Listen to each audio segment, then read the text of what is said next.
बोलिए सदगुरुदेव की। तो मेरे कहने का मतलब यह था कि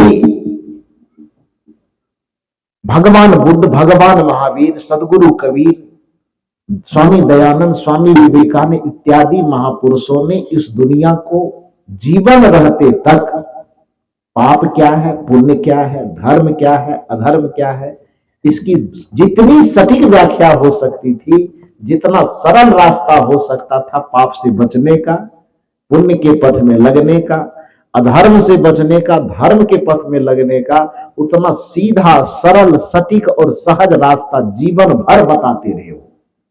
लेकिन उनकी सीधी बातों को भी माना क्यों नहीं गया? उनकी सरल बातों को क्यों नहीं माना गया? क्योंकि उनके प्रति पूर्वाग्रह से लोगों के दिमाग को भर दिया गया, उनके प्रति नफरत से भर दिया गया, ईर्ष्या से भर दी गई। नहीं तो मैंने क्या कहा कि 9 शास्त्र हमारे यहां रहने के बावजूद भी आज तक दुनिया को क्या पढ़ाया गया? 4 वेद और 6 शास्त्र। 3 कहां गए हो गया? कितने अभागे हैं हम कि बुद्ध के चिंतन को हम बर्दाश्त नहीं कर पा रहे हैं। जो बुद्ध इस भारत की भूमि पर जन्म लिए, पले बढ़े, अपने ज्ञान से पूरे दुनिया को आलोकित करवाया, उस बुद्ध के विचार को हम कहते हैं कि राक्षस बनाने वाला विचार है, असुर बनाने वाला विचार। उसका विचार स्वीकार नहीं करना चाहिए। जिस महावीर के विचार को इस दुनिया में अहिंसा का एक एक सूत्र के रूप में देखा जाता है, जिस महावीर के विचार को अपना लेने पर आदमी जीवन में कभी पाप कर ही नहीं सकता, तो पाप धोने की जरूरत क्या पड़ेगी? और उनके विचारों को आप गिनती तक नहीं करना चाहते। यदि कोई वह अच्छी बात बताते हैं तो कहते हैं वो तो नास्तिकता की करे, वो नास्तिक है, वो उसकी बात नहीं मानी जानी चाहिए। और उस बुद्ध महावीर पर नास्तिकता का लेवल लगाते लगाते लगाते लगाते जब आप थक गए, तब कबीर साहब पर वह लेवल चिपकाना आपने शुरू किया कि कुछ नहीं मानता, इसलिए इसकी बात ही मत मानो। कुछ भी कहे मैंने सब खट्टा है, क्योंकि वो अपना वाला दही नहीं है। कल भी मैंने कहा था कि रावण खट्टा लग रहा है। क्यों? प्रत्येक साल पुतला जलाने की नौबत आ रही। क्यों? क्योंकि अपना वाला नहीं है। उसके सामने में इंद्र उससे ज्यादा खतरनाक है, क्योंकि रावण ने सीता मां का अपहरण किया, उसके बावजूद भी सीता मैया को मर्यादा के साथ रखा न जी। खैर दुश्मनी में आकर के किया। मैंने कल भी कहा कि रावण यदि एक गलती सिर्फ न करता कि सीता मैया का अपहरण न करता, वो राम जी से और कोनो तरह से 2-2 हाथ कर लेता, उठा के पटक देता कि जो करना था वो कर देता, छल कपट परपंच जो करना था, साम दाम दंड भेद राजनीति में सब चलता है। तो वो भी राजा थे, ये भी राजा थे अपना। तो राजनीति में और जो काम उनको कर लेना था, कर लेना चाहिए था। उनके जीवन का सबसे बड़ा मिस्टेक, सबसे बड़ा भूल यह हुआ कि युद्ध में उस स्त्री को नहीं घसीटना चाहिए था, नहीं खींचना चाहिए था। यदि इतना सा काम रावण नहीं करता तो आप पूरे इतिहास में रावण की एक भी गलती को ढूंढ करके दिखा देंगे हमको, तो फिर आप जो कहेंगे वो हम मानने के लिए तैयार हो जाएंगे। क्योंकि आप कहा जाता है इस दुनिया में कोई भी व्यक्ति यदि भाई चाहेगा ना, कोई भी बहन, कोई भी स्त्री यदि भाई की खोज करेगा तो किसके जैसा खोजेगा? वो रावण के जैसा खोजेगा। और चीज में ऊंचा जो हो जाए, लेकिन एक भाई होने के लिए रावण वाला गुण, एक बहन के लिए भाई में रावण वाला गुण होना आवश्यक है। क्यों? क्यों आवश्यक है? क्योंकि बहन के इज्जत पर, बहन के प्रतिष्ठा पर यदि आंच आता हो, उस आंच देने वाले के सामने में रावण जान रहा था कि मेरा सर्वनाश हो जाएगा, मेरी बदनामी होगी। 4 वेद हम पढ़े हैं, 6 शास्त्र पढ़े हैं, शिव के बड़े भक्त हैं हम, मेरी भक्ति, मेरा भजन, मेरा साधना, मेरा तपस्या सब नष्ट हो जाएगा। लेकिन सब चीज विनष्ट हो जाएगा यह जानने के बावजूद भी अपने बहन की इज्जत बचाने के लिए, अपने बहन की प्रतिष्ठा के सामने लड़ने के लिए, अपना विनाश जानने के बावजूद भी जो चट्टान की तरह खड़ा होगा उसको रावण कहा जाता है। यही नहीं किया जी हो, जिसने हमारे बहन के साथ छेड़खानी किया उसको हम छोड़ेंगे नहीं, सामने वाला कितना बड़ा हो देख लिया जाएगा, मार देगा कि मर जाएंगे वो देखा जाएगा। तो अपने बहन की प्रतिष्ठा पर जो भाई अपने जीवन के सर्वस्व को कुर्बान कर दे, ऐसा भाई दुनिया का कौन सा बहन नहीं चाहेगा, चाहेगा कि नहीं चाहेगा। लेकिन उसमें हम एक ही अच्छाई देखना नहीं चाहते, केवल जहां देखो आज हजारों वर्ष बीत जाने के बावजूद भी दर्शा रहा था तो रावण की पुतला खड़ा करके तीर मारता है। क्यों? कारण सिर्फ इतना है कि उसके प्रति केवल नफरत भरी गई। जो अच्छाई राम जी उनमें देख पाए, राम का चेला नहीं देखना चाहता है। राम जी उस रावण में गुण नहीं देखा, यदि गुण नहीं देखा तो उसके मृत्यु के उपरांत लक्ष्मण को शिक्षा के लिए क्यों भेजा? लक्ष्मण जी तो कह रहे थे कि वो तो दुश्मन है, उसके पास हम क्यों जाएंगे। लेकिन राम का व्यापक दृष्टिकोण देखिए, राम का उदार हृदय देखिए, राम का उदार चरित्र देखिए कि श्री राम कहते हैं यारे जब तक वो जिंदा था तब तक वो मेरा विरोधी था, तब तक वो मेरा दुश्मन था, लेकिन अपने दृष्टि को इतना व्यापक करो कि अपने दुश्मनों में भी यदि अच्छाई हो, अपने दुश्मनों में भी गुण हो तो उससे गुण लेने में हिचक नहीं करना चाहिए, उसके सामने जाकर के नतमस्तक हो जाओ। तो जिस राम जी ने अभी अभी रावण को मारा है, पूर्वाग्रह से ग्रस्त नहीं होने के कारण, मोह से, बैर से, विरोध से दृष्टि बाधित नहीं होने के कारण अभी तुरंत मार करके जिसको गिराया है, उसमें भी कोई विशेषता, कोई गुण है तो उसके सामने भी अपने लोगों को कहा जाकर के नतमस्तक हो, कुछ सीख लो। ऐसा आदमी दोबारा फिर मिलेगा नहीं। तो जो श्री राम अपने भाई को उस रावण के चरण में झुकने के लिए कह रहा है, और आज जो अपने आप को कहता हम राम के भगत हैं, वो रावण में को अच्छाई देखना चाहता है? क्यों नहीं देखना चाहता है? क्योंकि ईर्ष्या और नफरत की पूर्वाग्रह से उसके मस्तिष्क को भर दिया गया है। हनुमान को बंदर बना करके छोड़ा लोगों ने। हनुमान जी बंदर थे, वही तो वाल्मीकि रामायण को हनुमान जी बंदर नहीं थे, हनुमान जी वानर थे। वानर, वन में रहने वाला नर बराबर वानर। अपने छत्तीसगढ़ की भाषा में जिसको मूल निवासी कहिए, आदिवासी कहिए, झारखंड, छत्तीसगढ़, केरल, कर्नाटक इत्यादि जितना दक्षिण भारत की ओर बढ़ते चले जाएंगे, जंगल में रहने वाले, वन में रहने वाले लोगों की संख्या बढ़ती चली जाएगी। बढ़ेगी कि नहीं बढ़ेगी? जंगल में जो पूर्व में लोग रहते थे उसको कुछ लोग मूल निवासी कह करके जानते थे, कुछ लोग आदिवासी कह करके जानते थे, कुछ लोग वनवासी कह करके जानते थे, और कुछ लोग बानर कह करके जानते थे। बानर का सीधा सा अभिप्राय होता है वन में रहने वाला नर, जो वन में ही जिसका जीवन यापन होता हो। स्त्री है तो वानरी कहलाएगी और पुरुष है तो वो वानर कहलाएगा। उस जंगल में रहने वाले किसी एक व्यक्ति के अंदर जब प्रतिभा का विकास हुआ, जिसको हम हनुमान कहते हैं, जिसको हम जामवंत कहते हैं, जिसको हम जटायु कहते हैं। जटायु बेचारा है गिद्धकूट पर्वत के राजा है।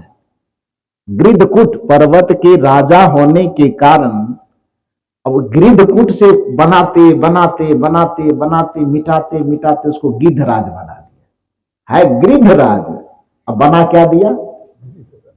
गिद्ध रहने कहा दिया, गिद्ध तो था ही। गिद्धराज को मिटाते मिटाते एकदम आग समेटते समेटते लपेटते लपेटते क्या बना दिया? गिद्धराज बना दिया। बानर को वन में रहने वाला आदिवासी समाज में यदि कोई व्यक्ति एकदम प्रतिभा संपन्न हुआ, धर्म संपन्न हुआ, ज्ञान संपन्न हुआ, चरित्र संपन्न हुआ, ब्रह्मचर्य का पालन करके पूरे दुनिया को अपने तेज से प्रभावित किया, तो ये कैसे स्वीकार हो सकता है कि गरीब के घर में इतना प्रतिभा संपन्न व्यक्ति जन्म ले? उसको लपेटना शुरू, लपेटते लपेटते लपेटते लपेटते बानर से धीरे धीरे क्या बना दिया? बंदर बना दिया। अब पुछड़ी लगा दिया, मुंह फुला दिया। और आज पूरी दुनिया में चौराहे चौराहे पे मुंह फुला करके पुजड़ी लगा करके बैठा दिया, उसके मूल व्यक्तित्व को नष्ट कर दिया गया। जबकि हनुमान की पहचान क्या थी? अब आप लोग को हंसी आ रही है, तो मेरा बात उठपटांग तो नहीं लग रहा है ना आपको? हनुमान जी का यदि आप उसका आधार कार्ड ले सके, पता नहीं हनुमान जी के समय में आधार कार्ड होगा कि नहीं, लेकिन उस शास्त्रों में जो उनका आधार कार्ड दिया हुआ है, मतलब उनकी पहचान, उनका पहचान पत्र जो दिया हुआ क्या है? हनुमान चालीसा से आप थोड़ा सा निकालिए। हनुमान जी की दो पहचान है। पहला क्या? जय हनुमान ज्ञान गुण सागर, जय कपीस तिहु लोक उजागर। यह हनुमान जी का पहचान पत्र है कि नहीं? ये पहचान पत्र कोई कबीरपंथी तो नहीं दिया है।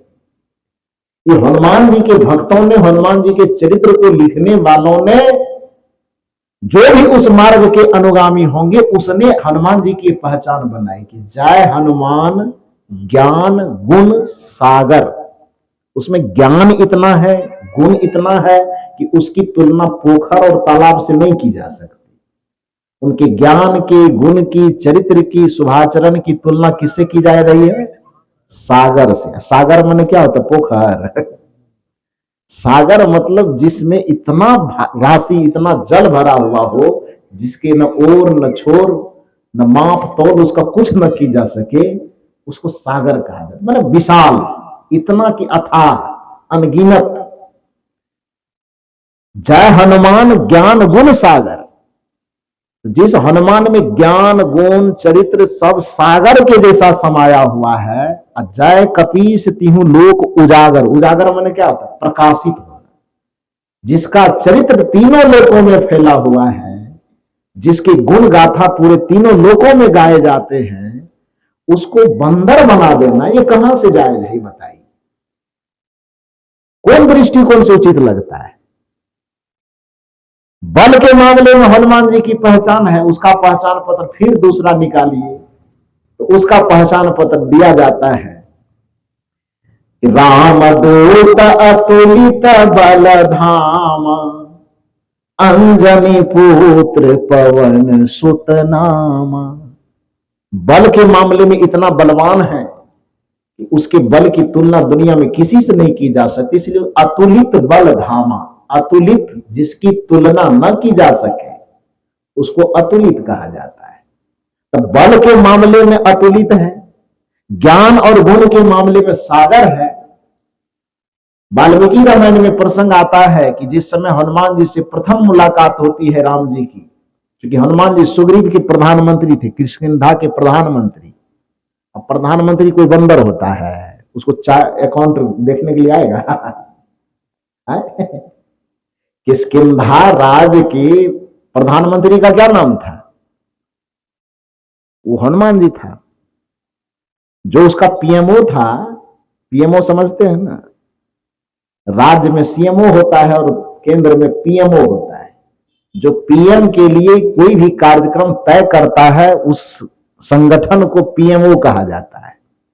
तो किष्किंधा राज्य में जो राजा तो सुग्रीव थे, लेकिन उस सुग्रीव का जो एकदम पीएमओ था, जिसके निर्णय से, पीएमओ में कोई साधारण बुद्धि वाला नहीं होता है, जो टॉपर ग्रेड का आईएएस होता है, यूपीएससी पास करने के बाद जिसका एकदम हाईएस्ट रैंक आता, नंबर 1 रैंक छाटा हुआ है, वो जाकर के पीएमओ में बैठता है। नेता को क्या पता है कि देश कैसे चलेगा? वो तो अंगूठा छाप होता है, वो खाली नारा लगाने में, पोस्टर चिपकाने में रहता है। देश को चलाने का काम नेता नहीं करता है। यहां से घोषणा कर दिया कि 1000 करोड़ दिए थे, जिंदाबाद जिंदाबाद करता, लेकिन 1000 करोड़ कौन खर्चा करवा रहा है? पीछे में बैठा हुआ है, वो आईएएस होता है। पूरे देश को कोई नेता नहीं चलाता है, वो आईएएस रैंक का व्यक्ति चलाता है। तो अब सोचिए कि आईएएस रैंक का जो टॉप ग्रेड का आदमी है, वो पीएमओ में होता है। तो जब किष्किंधा राज्य के राजा थे सुग्रीव जी, और उसके पीएमओ में जितने लोग शामिल थे, उसमें जामवंत थे और हनुमान थे कि नहीं थे? तो पीएमओ में बंदर जाता है कि भालू।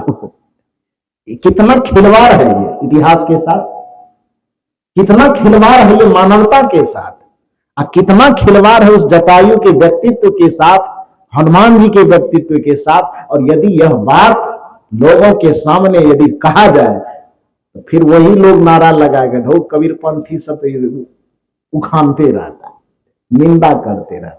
अच्छा, ये हनुमान जी की निंदा है कि उसकी प्रशंसा है? आप लोग थोड़ा बढ़िया से बताइए। जो बातें आपसे कही जा रही है, ये हनुमान जी की निंदा करना हुआ कि हनुमान जी के व्यक्तित्व की का मूल्यांकन करना हुआ? मूल्यांकन हुआ ना जी। ये जटायु का निंदा कहां करना हुआ?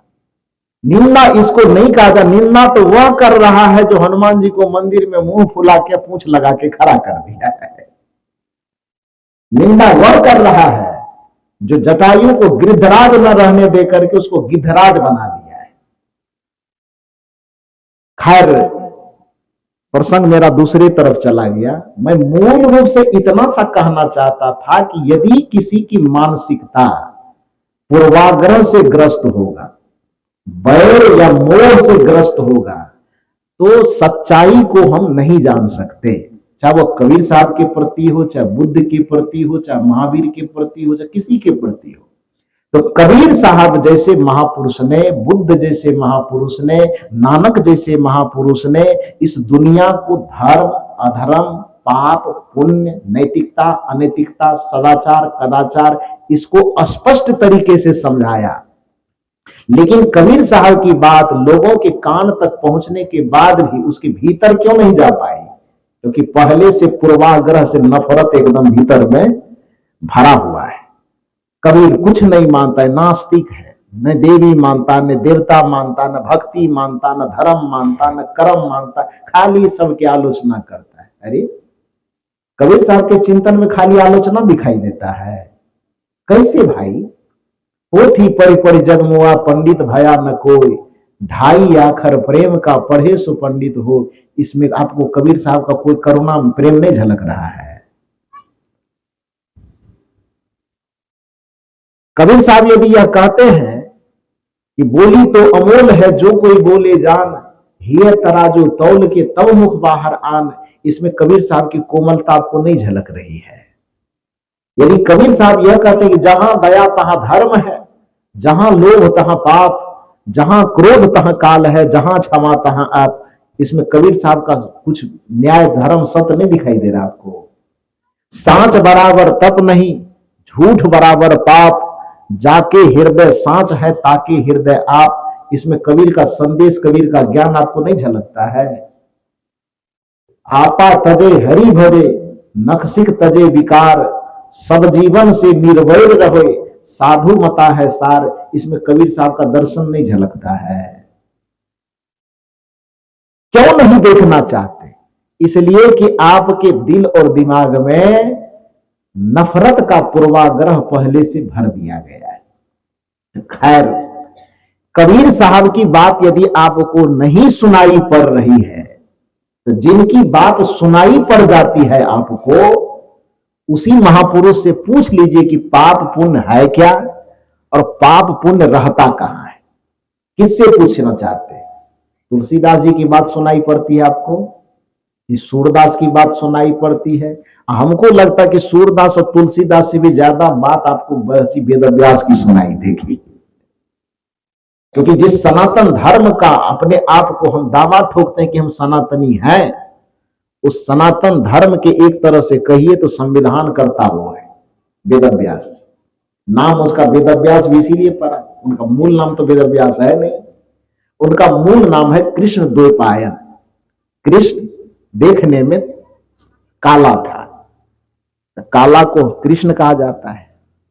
हमारे यहाँ उजला को संस्कृत में शुक्ल कहा जाता है और काला को कृष्ण कहा जाता है।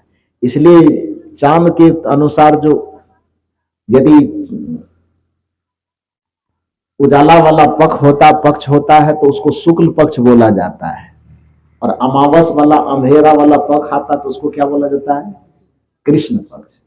तो कृष्ण माने काला होता है। तो वेदव्यास जी का जब जन्म हुआ तो देखने में शरीर से काले थे, तो इसलिए लोगों ने कहा ये कृष्ण है। जन्म जहां हुआ था तो द्वीप पर, द्वीप समझते हैं? द्वीप नहीं समझते? टापू, टापू समझते हैं? हाँ, टापू समझ गए, द्वीप नहीं समझ रहे। तो द्वीप उस टापूनुमा जगह को कहा जाता है जहां चारों तरफ से पानी हो और बीच में छोटा सा स्थल हो जो सूखा हुआ भूमि, और उसके चारों तरफ पानी हो। उसको हम लोग अपने आम बोलचाल में टापू कहते हैं और उसको साहित्यिक भाषा में द्वीप कहते हैं। तो देखने में काला थे तो कृष्ण हो गए, और द्वीप पे जन्म लिए तो द्वीपायन हो गए। द्वीप पर जन्म लेने के कारण द्वीपायन, आयन मैंने जन्म लेना होता है। तो कृष्ण द्वीपायन उनका मूल नाम था। लेकिन आगे चल करके वो व्यक्ति जब सनातन संस्कृति में जितने ज्ञान ऋषि मुनियों के द्वारा बोले सुने जा रहे थे, जो ज्ञान बिखरे पड़े थे, उन ज्ञान के चिंतन को, दर्शन को सिमट करके कागज पर, पुस्तक पर अंकित करने का पहला प्रयास उन्होंने किया। जब तक उन्होंने लेखनी नहीं चलाई थी तब तक हमारे सनातन संस्कृति का ज्ञान श्रुत ज्ञान कहलाता था। क्या कहलाता था? श्रुत ज्ञान, श्रुति। इसलिए वेद का सबसे पहला नाम है श्रुति। श्रुति का अर्थ होता है वह ज्ञान जो सुन सुन करके ही सुरक्षित रखा गया हो, उसको क्या कहा जाता है? श्रुति कहा जाता है। कृष्ण द्वैपायन इतने प्रतिभा से संपन्न हुए कि उन्हें लगा कि ये सुन सुन करके तो बातें बदल जाएगी। यहां हम बोलेंगे कुछ वो बोल देगा, कुछ वो बोल देगा, कुछ वो बोल देगा, कुछ इस तरह से ये तो ज्ञान का बंटाघार हो जाएगा। मूल बात स्थिर नहीं रहेगी, वो बदलते चली जाएगी। एक मुंह से दूसरा कान सुनेगा, दूसरा मुंह से तीसरा कान सुनेगा, इस तरह से ज्ञान की प्रामाणिकता पे खतरा आ जाएगा। तो प्रथम प्रयास उन्होंने कृष्ण द्वैपायन जी ने किया और उस श्रुत ज्ञान को उन्होंने लेखनीबद्ध करने का काम किया। इसलिए जिसको श्रुति कहा जाता था उसी को वेद कहा गया, लिखित होने के कारण। अब वेद का व्यास, व्यास माने संपादक, संपादन करने वाले को व्यास कहा जाता था। तो श्रुत ज्ञान जब लिखित रूप में आया तो वेद कहलाया, और उस वेद का प्रथम व्यास होने के कारण, प्रथम संपादक होने के कारण प्रचलित नाम क्या हो गया? वेद व्यास। मूल नाम छिप गया और जो प्रचलित नाम हो गया वही लोगों में प्रचलित हो गया। तब वेदव्यास जी, वेदव्यास जी, वेदव्यास जी, मतलब पूरे वेदव्यास जी ही हो गए, जिसने चारों वेदों को व्यवस्थित तरीके से वेद में पहली बार लिखा। 18 उपनिषद उस पर कहीं न कहीं वेदव्यास जी की कलम चली। जितने शास्त्र हैं उन शास्त्रों को लेखनीबद्ध करने में कहीं न कहीं वेदव्यास जी का योगदान हुआ। 18 पुराण कहीं न कहीं उसमें वेदव्यास जी के कलम किसी न किसी रूप में चले। तो आप उसको सनातन धर्म का यदि संविधान करता कह ले तो कोई उसमें बुराई नहीं है। यदि आपको कबीर साहब की, बुद्ध की, महावीर की बातें आपको सुनाई नहीं पड़ती है पूर्वाग्रह से ग्रस्त होने के कारण, तो अपने आप को सनातनी कहने वाले लोगों, जिसने आपके सनातन धर्म का संविधान रचा है, थोड़ा उनकी बात को सुन लो। वो क्या कहते हैं? जब महर्षि वेदव्यास से पूछा गया कि आपके दृष्टि में पाप और पुण्य क्या है, पाप और पुण्य रहता कहां है, वो पाप पुण्य का निराकरण, पुण्य को जमा कैसे किया जाएगा, अब पाप को धोया कैसे जाएगा, आपको हैरानी होगी कि वेदव्यास जी ने कहीं नहीं कहा कि गंगा में डुबकी लगा लो तो पाप कट जाएगा।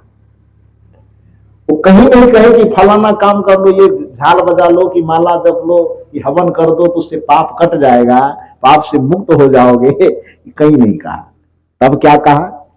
महर्षि वेदव्यास ने कहा कि पाप और पुण्य कटने की बात तो बाद में करना, पहले ये समझ लो कि पाप और पुण्य है क्या। वो चमड़ी में लगा हुआ कोई मैल थोड़े है जो रगड़ दोगे तो धुल जाएगा। कहा पाप पुण्य है क्या। हालांकि कबीर साहब ने बहुत पहले मैंने कहा समझाया, लेकिन उनकी बात सुनाई क्यों नहीं दी? इसलिए क्योंकि पूर्वाग्रह से ग्रस्त है। तो वेदव्यास जी से पूछा गया कि आप ही सुना दीजिए, क्योंकि जिस धर्म का हम गर्व करते हैं उस धर्म के संविधान करता आप ही हैं, तो शायद आपकी आवाज लोगों तक पहुंच जाए। तो वेदव्यास ने कहा कि भैया मेरे, कि दुनिया के जितने भी वैज्ञानिक विचार वाले संत हुए वो तो सुना ही रहे हैं, तुम सुनना नहीं चाहते हो। कहा नहीं नहीं, उनके मुंह से सुनना हमको ठीक नहीं लगता, आप सुनाइए।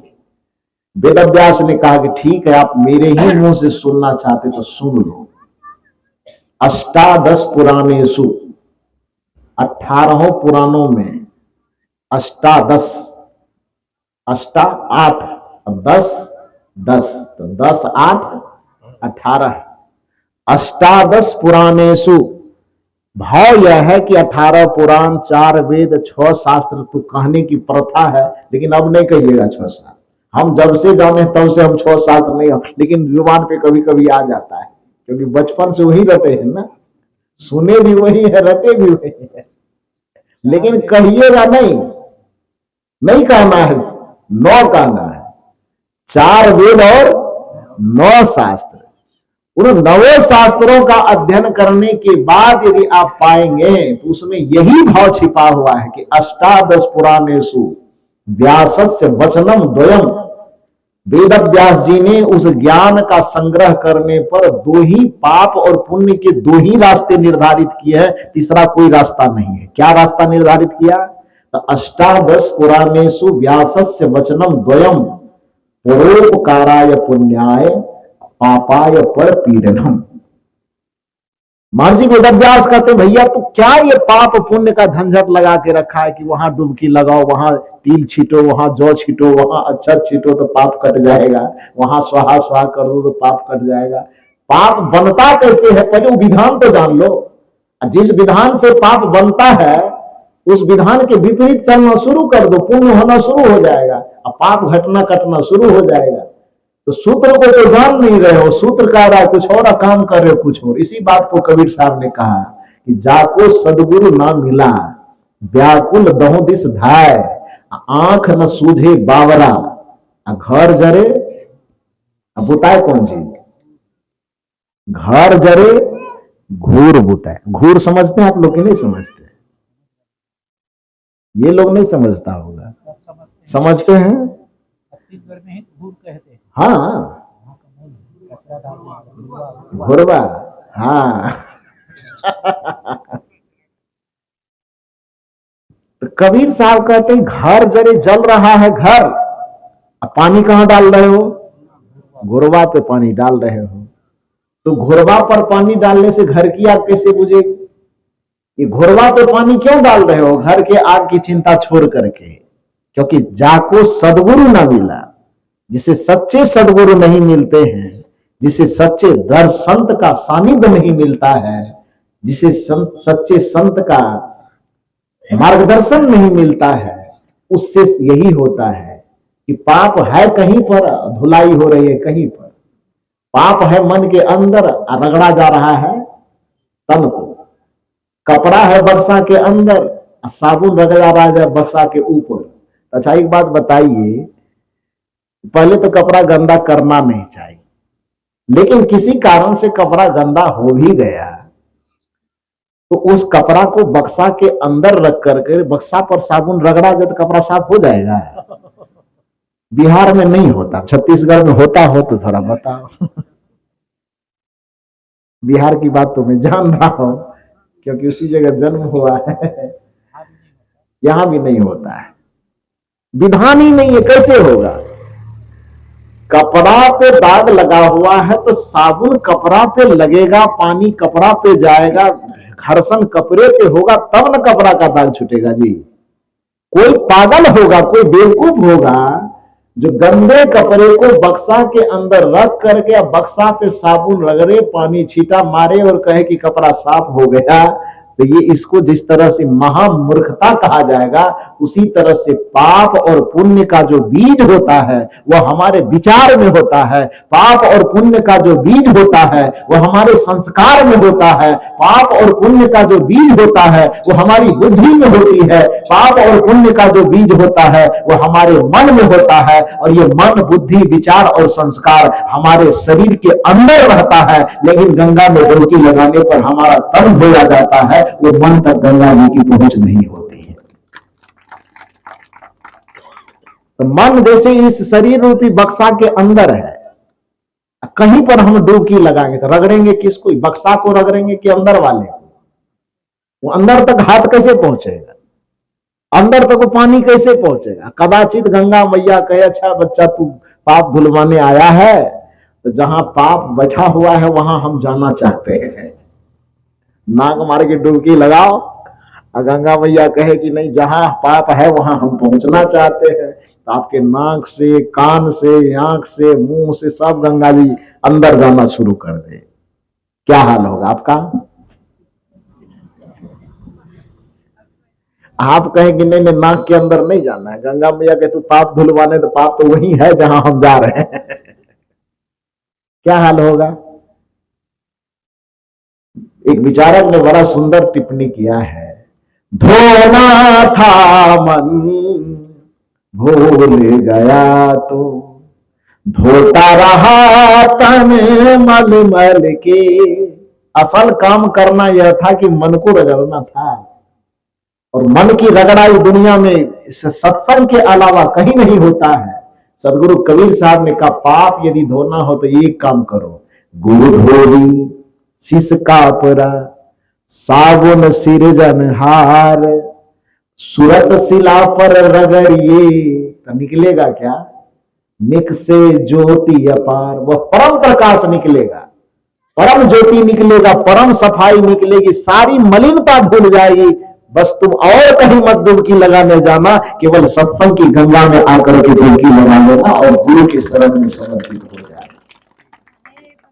गुरु धोबी शिष कापरा साबुन सिरजनहार सूरत शिला पर रगड़िए तो निक से ज्योति अपार। करना हमको क्या था, हम कर क्या रहे हैं? धोना था मन भूल गया तो धोता रहा तन मल मल के। घर का ईश्वर भूल गया तो घर का ईश्वर भूल गया तो तीरथ करता चल चल के। धोना था मन भूल गया तो धोता रहा तन मल मल के। और जिस तन को तू धो रहा है मेरे भाई, उस तन की धुलाई कहीं भी करोगे केवल तन का मैल छूटेगा। और पाप तन का मैल नहीं होता है, पाप मन का मैल होता है। उस मन के मैल को यदि आप धोना चाहते हैं तो बस एक ही जगह है, बस सदगुरु के शरण में आइए।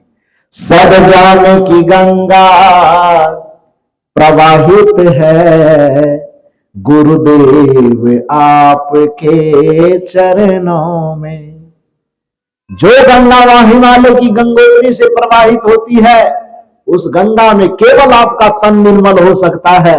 जिस तन में पाप का कुछ लेना देना नहीं है, पाप का लेना देना जिस मन से है, उस मन के पास जिस गंगा की पहुंच होती है वो गंगोत्री से प्रवाहित नहीं होती है, वो सदगुरु के मुख से प्रवाहित होती है, जिसको सत्संग की गंगा कहा जाता है। सब जान की गंगा प्रवाहित है गुरुदेव आपके चरणों में। और इस गंगा में डुबकी लगाने से होता क्या है? होता है आकर मन निर्मल गुरुदेव आपके चरणों में। तो गुरु के चरण में आकर के मन निर्मल होता है, पाप से मुक्ति मिलती है। क्योंकि पाप का जो बीज है, मैंने कहा विचारों में, बुद्धि में, संस्कारों में, या स्थूल रूप से कहे तो हमारे मन में। इसी बात को महर्षि वेदव्यास ने कहा, भैया पुण्य कमाना चाहते हो तो परोपकार करना शुरू करो।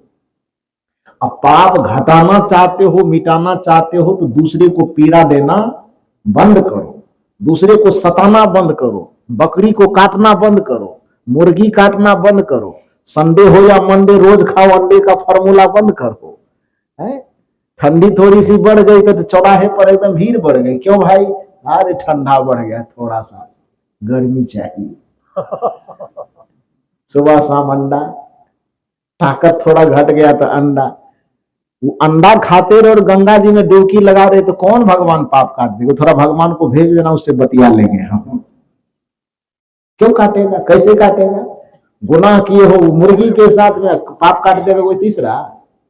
गला काटे हो मछली का, गला काटे हो बकरी का और पाप काट देगा दूसरा? ठिका लिया है वो। कबीर साहब ने स्पष्ट कहा कि यदि किसी का गला काटते हो, किसी को सताते हो, किसी को पीड़ित करते हो, तो करोड़ों पुराण सुनो कि करोड़ों कथा सुना, करोड़ों भगवान के सामने घंटी डुलाते रहो कि पूजा करते रहो कि पाठ करते रहो, कोई भी उस पाप से मुक्त नहीं करवा सकेगा। जिन मत मारो बापुरा सबका एक एक प्राण, हत्या कबहू न छूटी है। 33 करोड़ की 33 अरब भगवान लग जाए, फिर भी कबीर साहब का दावा कि हत्या कबहू न छूटी है।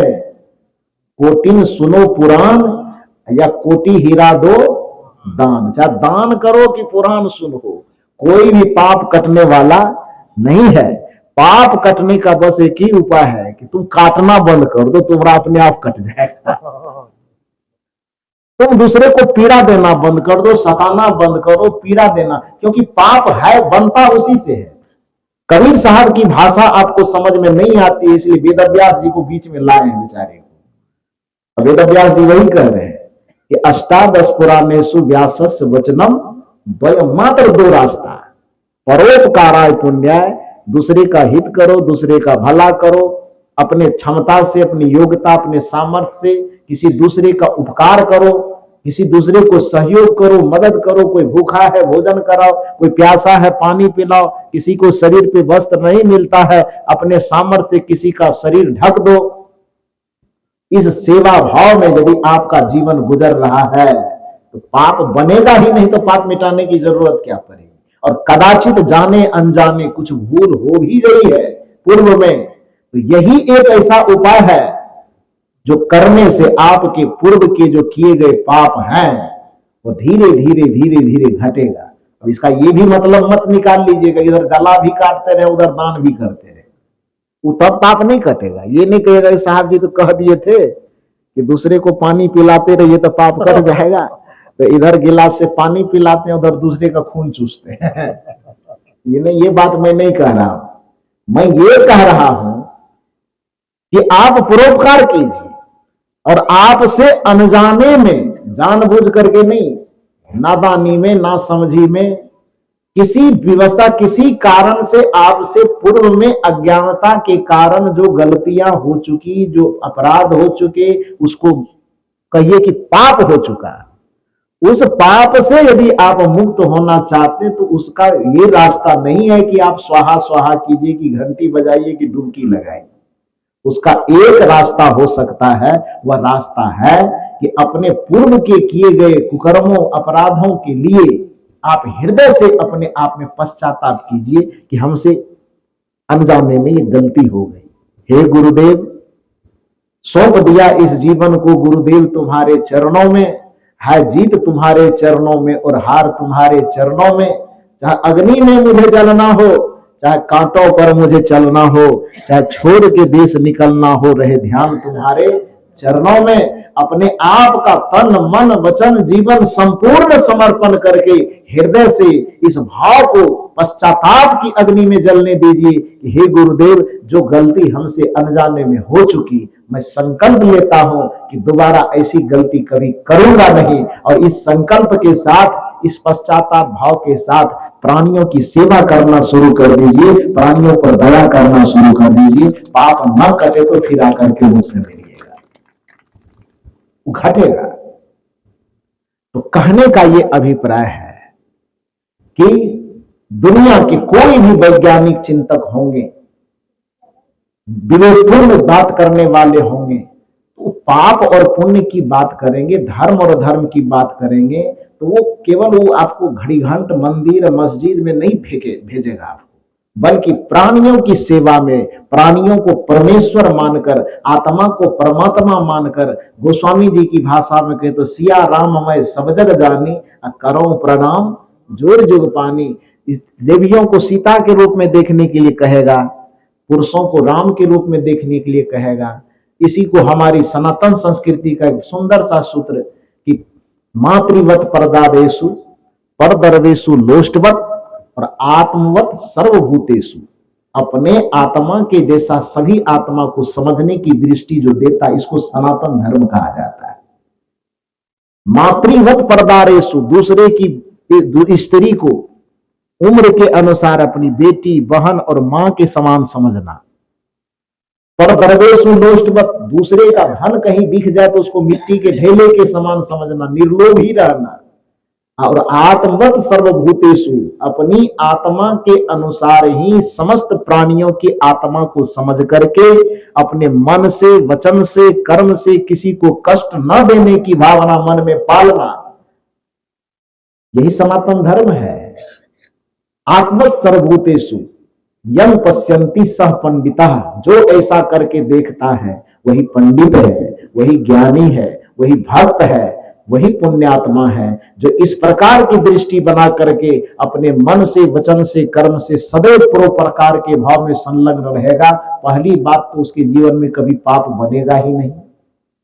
और यदि कदाचित जाने अनजाने में पाप बन गया हो तो इस परोपकार कर्म के द्वारा, परहित कर्म के द्वारा, दूसरे के भला करने के द्वारा धीरे धीरे धीरे धीरे वह पाप क्या होगा, खत्म हो जाएगा और जीवन सभी पापों से मुक्त होकर के, परम पवित्र होकर के स्वयं के लिए परमानंद का स्वरूप बनेगा और दुनिया के लिए एक स्वर्गमय वातावरण तैयार करेगा। बस इतना ही निवेदन करके आप लोगों ने मेरे विचारों को इतने शांत चित्त और एकाग्र होकर के धैर्यपूर्वक सुना, इसके लिए आप सबों को बहुत बहुत साधुवाद देते हुए इस सत्र में मैं अपनी वाणी को विराम